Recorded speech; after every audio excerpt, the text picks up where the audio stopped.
It's like make eye contact with everyone. So as Dan said, I was away for 6 months, and I have a little PowerPoint that we're going to pull up here, if we can get it. And so the ministry that I was doing is called Beauty for Ashes, which is a women's, they really call it a women's movement because everyone likes the word movement these days. But it's a women's ministry that is focused on inner healing and calling women to walk in what the Bible says they are, their identity in Christ. And so if we go to the next slide, I'm just going to tell you a little bit about like what I did and then share a few stories, like one from each country that I was in. So I was in Peru, Dominican Republic, and Cuba for around 6 to 8 weeks in each place. And so we would go into a country and we would start off by doing home visits and outreach, so getting to know the women in the community and the church. And so as you can see from these pictures, we had a lot of fun with the people that we met. So in Peru, we took 28 women and kids to the beach one day, and it was an amazing time just to get to know them. We also would do things like just go to the park. We did spa days with the women. A lot of times after we would do a retreat. And we also spent a lot of time with our ministry hosts, just encouraging them and just speaking life into them and their children. And so the bottom right picture is we did a paint night with a couple of our ministry host kids one night, and just got to speak life into those girls and speak their identity into them as well through our time in Dominican. So we can go to the next slide. And so sort of the reason we were there was to do Beauty for Ashes retreats. And so this is, at each retreat we would have someone leading a table discussion. And so the retreat would have, we would do Bible stories, testimonies, teaching times. We would do dramas and act out different Bible stories. We got much better as we went on. Cuba definitely got our best retreats, acting-wise. We definitely deserved an Emmy after that, I think. But this is my table from our very first retreat in Peru. And I almost got a husband in Peru a couple times. The woman in the center, her son is in his 30s and he's a pastor and he's looking for a wife. And so she was pretty keen for me. Thankfully she was from a different church, so I didn't actually have to worry about that. But I could have had a husband in Peru, more than once. But a really cool story from Peru, we did 2 retreats. So one with women from the church, and then a second one with women as an outreach into the community. And the community we were in, we called it a desert ghetto. It was run by gangs. If you get into the wrong taxis, then you would be mugged and other things. And but they wouldn't murder you. Don't worry, they wouldn't go that far. They might even give you cab money to get home, but what else they would do would be, who knows. And so, but we did an outreach retreat, and we had over 20 women come, and half of those women accepted Jesus, which was amazing. And to then hear after we left, a lot of the women had actually started to come back and get involved in the church and go to the women's follow-up meetings and that sort of thing. So just to know that the fruit was still coming after we were there was really cool. And to know that even the women from the church that went, they were impacted by it and were able to walk more fully in their identity, and that they dealt with some of the lies and unforgiveness and that sort of thing that they were holding. So we can go to the next slide. And so a big part of Beauty for Ashes ministry is raising up women leaders. And so these are pictures of almost all of the women that we did extra training with in the different countries. And so we call them Women of Peace. And a lot of them were already leaders in their church community, but some of them weren't in a formal leadership position. And so we got to spend a lot of time with some of these women and got to know them really well, but also got to just encourage them and love on them the whole time we were there. And so the women along the bottom are the women from Peru, and they're the women that were helping us lead the retreat, that 10 women came to know the Lord. And it was really cool to see them. We didn't plan it. We asked the pastor to kind of talk about salvation within the retreat. And pastor is, the third woman from the right is the pastor of that church. And she, her son-in-law is the pastor over a group of churches, and she's the pastor of that individual church. But all the women just stood stood up, when these women stood up to accept Jesus, they just surrounded them and prayed for them and laid hands on them. And it was really beautiful to see them just step into that leadership and step into that taking responsibility. In Dominican Republic, we had a retreat, and a woman shared some things and was really having a hard time. And after a follow-up meeting the next week, a couple of women said, well, maybe we should go visit her. Like, she was really struggling. So they went to see her, and through them going to visit her and pray with her, she accepted the Lord, and then also continued to come to the meeting. So it was really cool to see how these women leaders just stepped into what God had for them. Another woman, the top left, Annalise, she is a pastor's wife in Dominican Republic, and she was not very confident in what her role was and what the things that the leadership of the churches wanted her to do. So they really wanted her to take leadership in women's ministry, but she wasn't very confident in that. So she attended the retreat, and then just being able to step more fully into her identity, the Lord just started speaking to her. She was open to what He had for her for ideas to lead that ministry. And she said, 2 days after the retreat, she said that she had just pages in her journal of things that God wanted them to do with the women in the church. And in Dominican, they said they started a youth ministry the year before, and the women were like, what about us? We need something for us. Like, it's mostly women in the church in all of those countries. And they said, what about us? Like, the women, we need something. We have men's retreats, we have youth retreats, like the women need something. And the pastor said, in 1 year, you will have something. To the month, we were there 1 year later and ministering. And so it was really an answer to prayer. So that was really cool to see how God had already ordained things and prepared women to hear what we had to say to them. So you can go to the next slide. I just love this old man. He was actually one of our ministry contacts. She's in charge of the women's ministry in the church we were in Cuba. And this is her dad. And I put this picture up more so to just symbolize the relationship that we had with the women.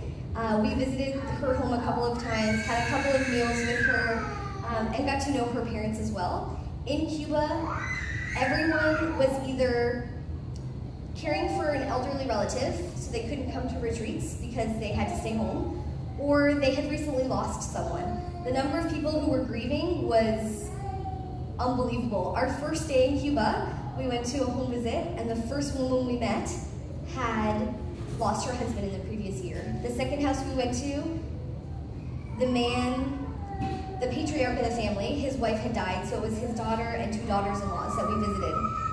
They had lost their mom 3 months ago. The next house we went to, the woman's son had attempted suicide the week before, and he was in his 20s. And so, for me, because I had lost my nephew in March, it was really overwhelming, but was really a good thing that it was in Cuba, which was our last 2 months, and not the month after my nephew passed away. But really, almost a beautiful thing to be able to know what they're walking through in that moment, to be able to relate to them and to encourage them. There were a few times where people would say things and my teammates would just look at me, like, we don't know what to say, you can speak. But it also made it really heavy at times where I had to take more time away from ministry to deal with and process those things. But it was a really beautiful thing too, to be able to walk through some of that with those people. And this man, his wife is very elderly, and he was just really sweet, so I shared a picture of him. We can go to the next slide. And so this is our ministry host in Cuba, and so that was her dad in the picture. And Cuba was a really amazing place. The church in Cuba has over 200 missionaries from their church sent out around Cuba, and even more sent out around the world. So they have missionaries either in training or preparing to go, or actually in Ecuador, Argentina. They supported ministry in the Philippines. They have a couple preparing to go to India in the spring. They have, I know I'm missing places, there's a few more countries that they're sending missionaries out. And a lot of that is because of the support of North American churches of their ministry, that they can then send people out. But it's amazing that these people are really living in a developing country, but yet have a heart to go out and share the good news. It was really amazing to see that. And this little lady, her name is Nona. I've never had a heart for seniors. It's never been something that I I just don't really know what to say to them. But this trip changed that a little bit because I fell in love with all of the little old people everywhere we went. And Nona has dementia, and she would forget that we don't speak a lot of Spanish. And so every time we'd come in, she'd be like, oh, hello, and she would talk, and we knew enough that we could sometimes figure out what she was talking about, but her family would be like they had no idea what she was talking about half the time. But she just was someone that we got to love every single day because we ate at her family's home. And she is the pastor's wife's grandmother, so we saw her almost every day. And we did a lot of declarations during retreats. So we would have the woman ask the Lord, how does God see you? And they would write it on a crown. So sometimes it would be like a daughter of God, or a child of God, or beloved, or beautiful, or any adjective of their identity. And she declared, I'm old but beautiful. And it was really just such a statement of God sees her as beautiful. God adores her. And that was really that was towards the end of our time. And so it was really a nice summation of our time that God adores each one of us. And that was really the message that we were really encouraging women to embrace, that God adores them, to trust him with what he has for them. And so I have a short video to share. It's only a couple minutes. We'll see if we can get it to work. And the video is a testimony from Cuba, from one of the women leaders.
Give thanks to God for this team of sisters who have come from the United States and Canada to do this work here. We, the women, have been blessed in a big way because we have been learning a lot from them. We have been learning new things. God has new things for us each day. This team who came here has been an instrument in His hands. They have taught us things which we may have heard before, but it was hidden in our hearts. Thanks for this team through whom God has been showing us these things. They have helped us put all of the things into practice, to know how to forgive, to feel valuable, to help us feel like a princess before God. And thanks to God because having a baby is not a problem while serving Him. Thanks to God because I am able to assist in the ministry that God has prepared for me. This is my son. His name is Horeb David. He is named after the Mount Horeb as well as King David. I give thanks to God for him because I have spent 8 years praying for this baby. I give thanks to God because He allowed me to share my story with this team of sisters and to get to know their personal lives as well as to hear many Bible stories. God has been using them in a big way to help us in our lives every day. We are thankful because we have been learning from these sisters. God has been teaching us amazing things, and this has been a blessing from Him. Thanks to God because His team has shared details of many stories of their personal life. Thanks to God because my baby is so happy. It has been great to share and spend time with this team. Kisses. Amen.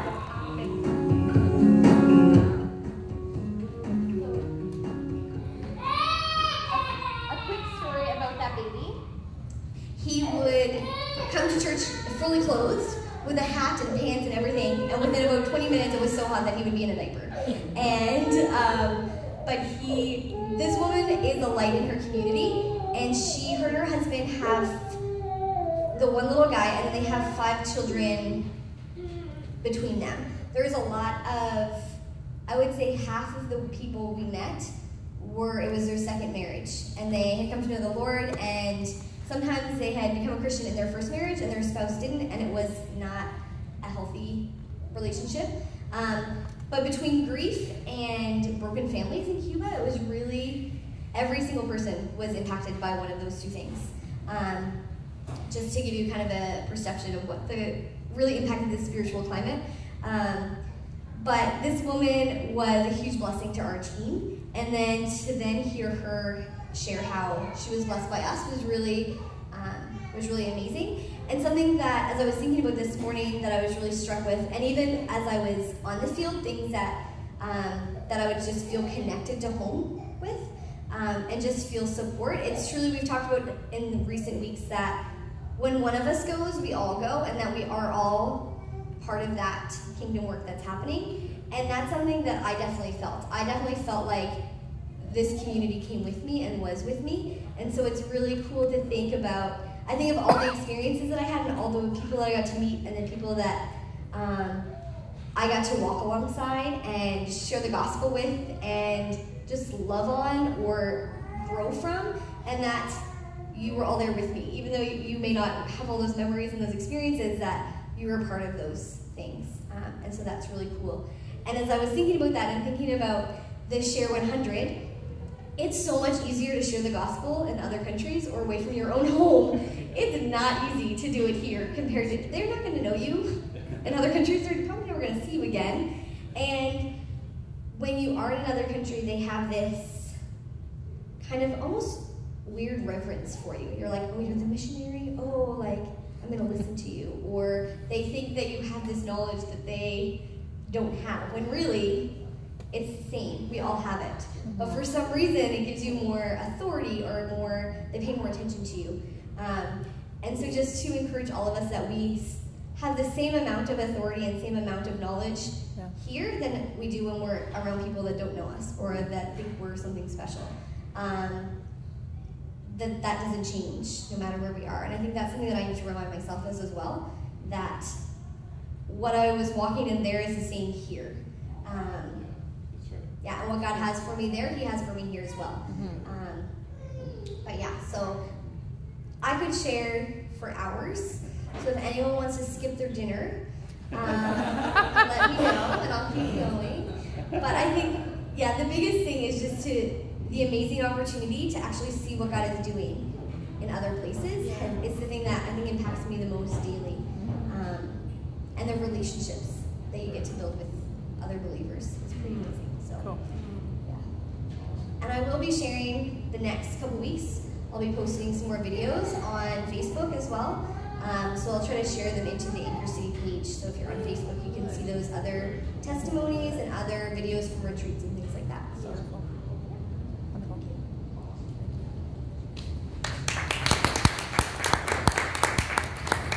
Thanks, Mary. That was awesome. Just incredible to hear.